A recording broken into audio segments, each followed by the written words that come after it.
Good day. My name is Franco B. Mercado Jr., one of the presenter. First of all, we discuss the chapter 1. In this chapter, I discuss the background of the study, which consists on improving the booking experience at Cabin by Royal, a private resort in Antipolo. As staycation become more popular, may guests face challenges when trying to book, like ancillary availability, pricing confusion, and lack of information about amenities. Our general problem is the difficulty guests face in making bookings, which affects their satisfaction and the resort's performance. To solve this, our objectives include the building real-time booking system, creating a clear price. Now, let's move on to the chapter 3. To develop and evaluate our web-based reservation management system for Cabin by Royal, we used a descriptive and developmental research design, combining surveys, interviews, system testing, and observation. Built using agile methods, the system features virtual tours, SMS alerts, and seamless bookings process. Tools like PHP, MySQL, and SAMP ensured efficient development. We analyze usability and effectiveness using statistical methods and used models like hypo and context diagram for structure design. The old system was manual and prone to errors. Our new automated system streamlines reservations with real-time availability, instant notification, and better customer experience. With a level 1 data flow diagram, a detailed DTOC, and modular design, the platform is easy to maintain, scale, and use, making it a practical, impactful solution. Thank you and have a nice day.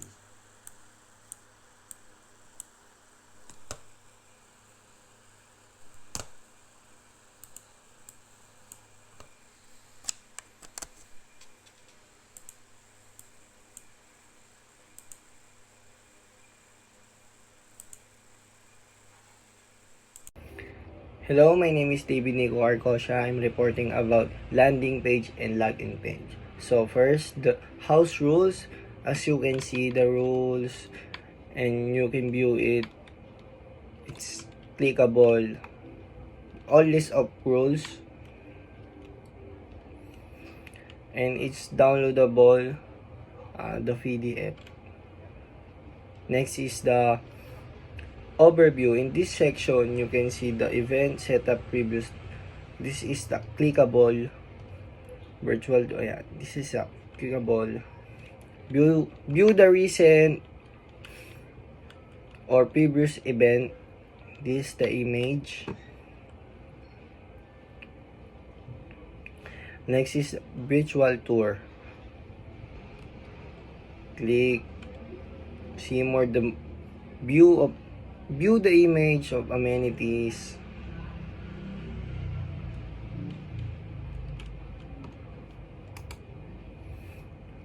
Also list of all amenities. You can scroll it.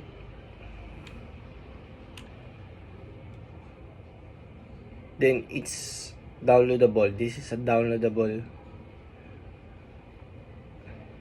Next is about us. The logo, Facebook page, Instagram page, and there's a feedback page that customer shares their experience. Before you comment, you need to log in first.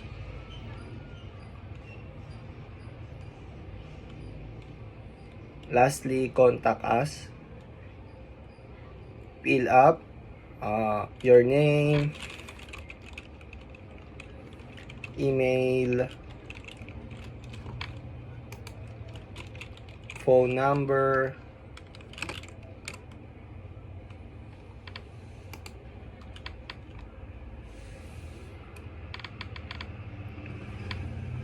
then write a message.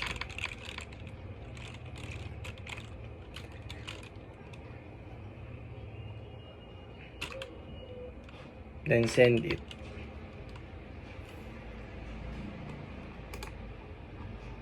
Next is sign up. Create an account. Put your personal info, first name, last name, email,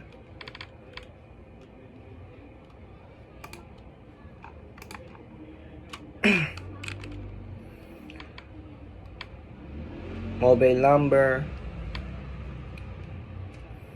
In password, need a special character and up to 8 characters.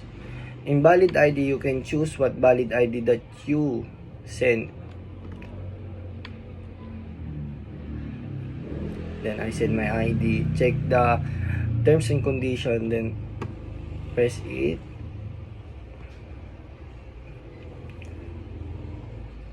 Then check.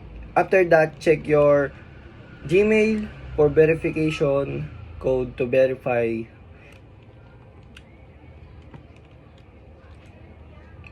it. Then you have a successfully created account. Then log in. And that's all.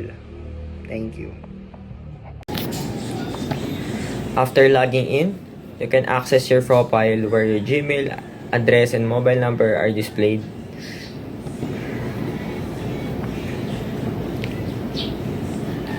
Next, check my reservations to see your bookings. Explore the testimonial sections for feedback from other users. Use the toggle button to view dates reserved by the others.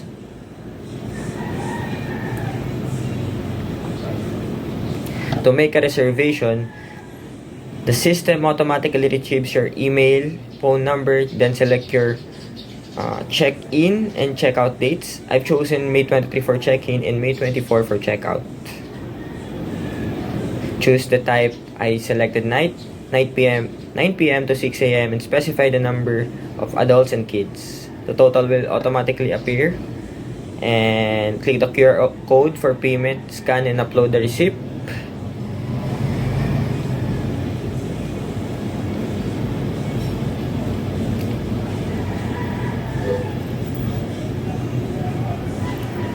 You can also make special requests. Press process to confirm your reservation, review the summary of inputs, and confirm to complete the reservation.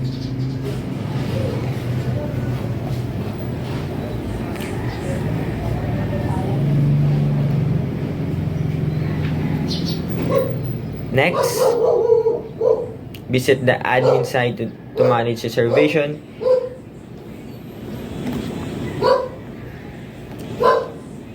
Here, you can view and confirm receipts and generate them for users.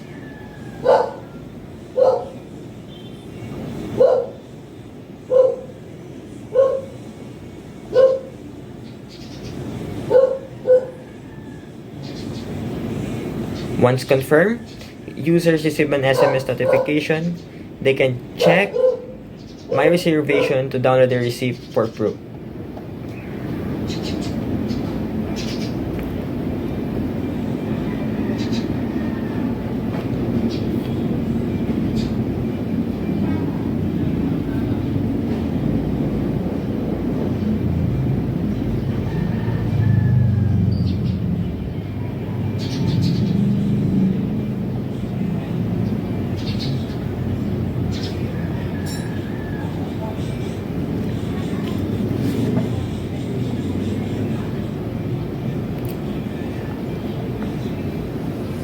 After your stay, you can see 23 and 24 is now occupied.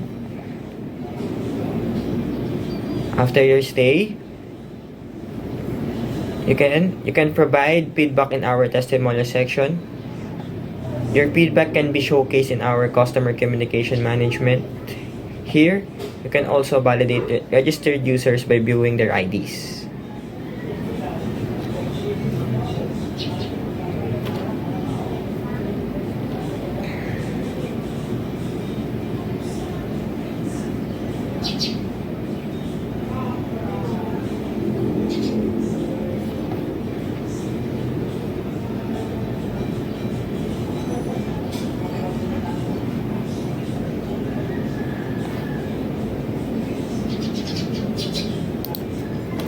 that covers everything. Thank you. I'm Albert Encelada, leader of the group.